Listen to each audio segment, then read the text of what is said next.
Pagi ini saya akan mengajak para sobat tani melakukan pemeliharaan terhadap tanaman rambutan. Jadi rambutan kita ini umurnya belum sampai 2 tahun. Jadi tahun pertama dia sudah belajar berbunga. Waktu itu masih agak lebih kecil dari sini, tapi buahnya kita buang semua. Karena kalau kita jadikan waktu itu batangnya masih kecil, jadi nanti pertumbuhannya terhambat. Nah ini dia berbunga tahun kedua sejak tanam. Jadi memang kita nanamnya agak gede bibitnya. Jadi nih tahun kedua ini bibit bunganya, buahnya ini kita jadikan. Sekarang kita mau melakukan pemeliharaan terhadap tanaman rambutan kita ini. Ini rambutan Aceh nih para sobat tani. Ini sobat tani lihat buahnya banyak sekali. Nah ini langkah-langkah pemeliharaan tanaman rambutan ini, metode pemangkasannya para sobat tani berbeda dengan tanaman alpukat dan juga tanaman durian. Jadi kalau tanaman rambutan ini cara pemangkasannya mirip dengan tanaman mangga. Nah ini jadi sobat tani lihat bagian dalamnya, lihat ini percabangan-percabangan di dalam itu sudah kita buang. Jadi cabang-cabang yang saling silang menyilang itu tidak ada. Coba lihat tani. Ini sudah kita buang semua. Jadi cabang di dalam tidak terjadi persilangan cabang ini ya sobat tani. Tengok ini tidak kita buang. Ini cabang nyilang ke dalam, ini buang. Ini buang supaya bentuk kanopi ini, cabang ini tegak. Supaya bentuk kanopi dari tanaman rambutan kita ini jadi bagus seperti ini. Ini sobat tani lihat tidak ada percabangan-percabangan dari tanaman rambutan kita ini tidak menghasilkan bunga dan buah.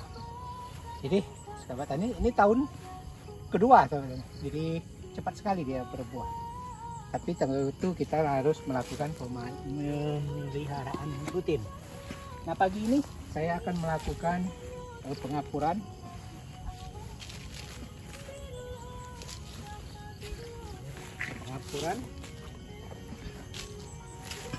Ini kapur yang kita berikan ini jenis kapur dolomit. Sobat tani, kapur yang saya berikan ini adalah kapur dolomit. Dia mengandung CaCO3 dan kemudian MgO. Jadi unsur mikronya ada Mg. Nah guna dari kapur ini para sobat tani, kapur pertanian ini pertama untuk memperbaiki pH tanah. Jadi dengan pH tanah, dengan pengapuran ini pH-nya akan meningkat. Dengan meningkatnya pH tanah, maka ketersediaan dari unsur-unsur hara yang ada di tanah itu menjadi tersedia bagi tanaman. Sudah kapur, kita juga akan beri dia pupuk NPK. Ini pupuknya sudah saya siapkan para sobat tani. Nah para sobat tani, kalau kita melakukan pemupukan ini yang harus diperhatikan, pupuk itu bukan diberikan di pangkal batang. Jadi pupuk tidak diberikan di pangkal batang sini para sobat tani, tapi di ujung daun. Nah jadi patokannya ujung daun ini lah. Mau diberikan secara melingkar atau mau ditugal setempat. Nah kalau kita punya tenaga banyak ya bisa diberikan secara lingkar. Tapi kalau tidak setengah lingkaran atau ditugal. Nah kemudian akar-akar yang aktif itu dari tanaman ini bukan akar yang besar di pangkal batang situ sobat tani, tapi adalah yang aktif menyerap unsur-unsur hara. Ini adalah akar-akar atau bulu-bulu serabut yang ada di ujung-ujung. Nah kalau para sobat tani pernah membaca atau belajar waktu di kuliah, akar tanaman itu juga mempunyai kemampuan untuk mengejar atau mencari sumber-sumber unsur hara pupuk. Itu ada gerak akar yang mengejar sumber unsur hara atau pupuk. Jadi sesudah kapur, pupuknya ini ya sekitar setengah kilo sampai 1 kilo, tergantung ukuran dari jumlah pupuknya tergantung dari besar kecilnya tanaman para sobat tani. Jadi kalau ini setengah kilo ini sudah cukup, ini sekitar setengah kilo. Jadi sudah 2 saya kasih kapur, pupuk NPK. Nah kemudian kita kasih pupuk kandang.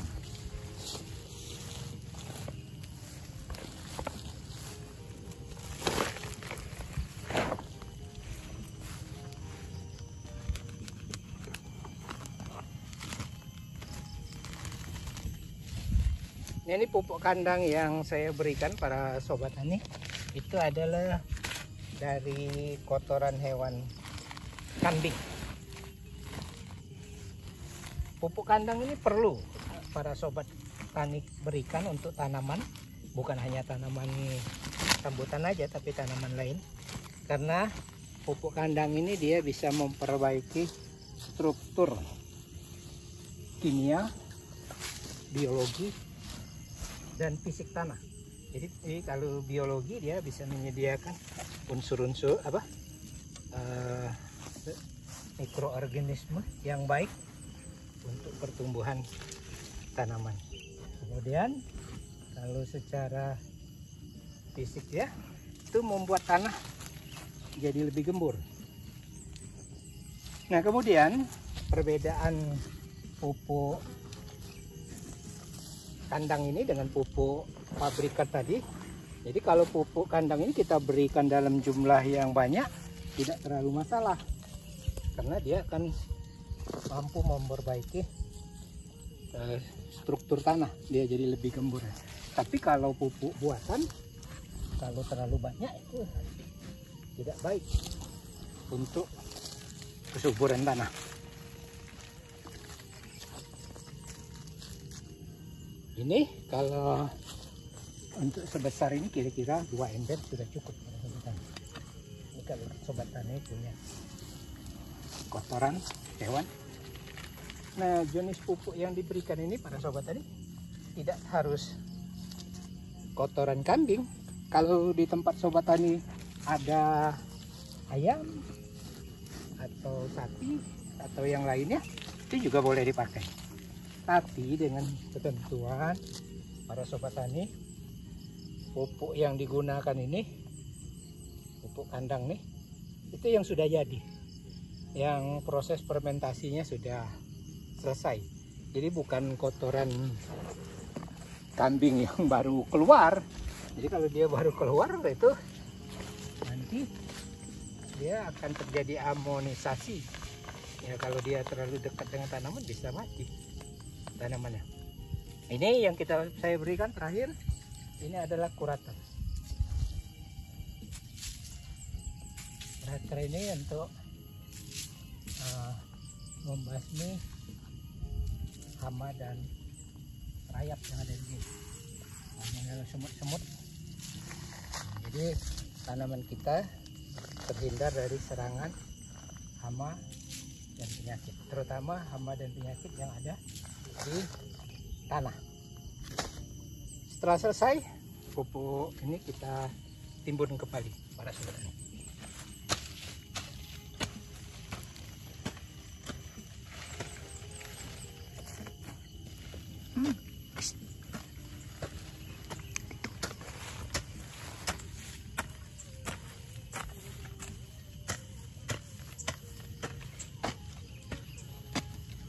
Ya, sudah selesai. Terakhir kita lakukan penyemprotan hama dan penyakit supaya jangan buahnya nanti kalau jadi ada semutnya, sehingga waktu kita memanen buahnya tidak bagus.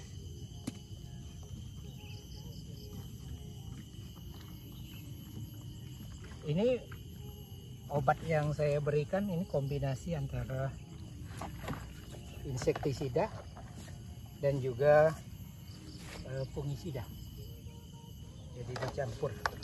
Mengenai jenis insektisidanya terserah sobat tani aja, merek dagangnya banyak. Nah ini sobat tani lihat, ini ada kadal, kelihatan ya sobat tani. dia main di, nah manjat. Ini jenis iguana, nah. Nah, tindakan terakhir kita semprot sobat tani tanaman rambutan kita.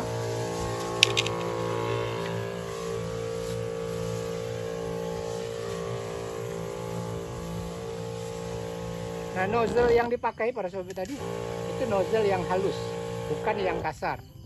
Jadi pemakaian nozzle juga saya lihat para sobat tani sering salah. Ada yang gunakan nozzle kasar ini. Saya contohkan ini kasar. Nah, jadi bukan yang kasar seperti ini yang dipakai. Itu tidak efektif. Tapi yang halus seperti ini.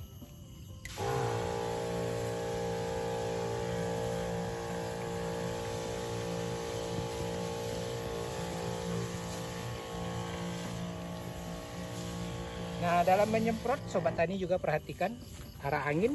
Seperti saya sekarang ini kan tidak pakai masker.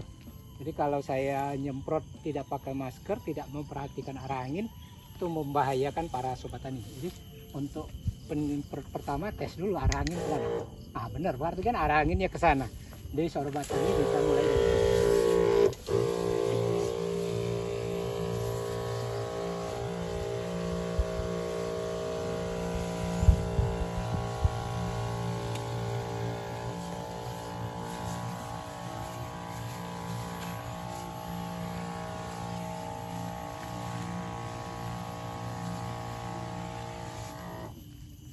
Jadi demikianlah para sobat tani. Pagi ini kita dalam rangka pemeliharaan tanaman rambutan kita. Mudah-mudahan semuanya akan berbuah dengan baik dan lebat. Ini rambutannya jenis Aceh. Jadi rambutan Aceh ini rambutannya bagus. Dia umur belum sampai 2 tahun tapi sudah berbuah lebat sekali. Tapi kalau dia lebih kecil dari pohon ini, sebaiknya sobat tani pangkas. Jadi ada beberapa pohon rambutan yang lain itu yang buahnya kecil, pohonnya kecil kita pangkas, karena kalau kita jadikan buah dia akan mempengaruhi struktur dari tanaman rambutan kita. Demikianlah para sobat tani. Bagi sobat tani yang belum subscribe, silakan di subscribe. Jumpa lagi pada edisi berikutnya. Salam Tani Indonesia.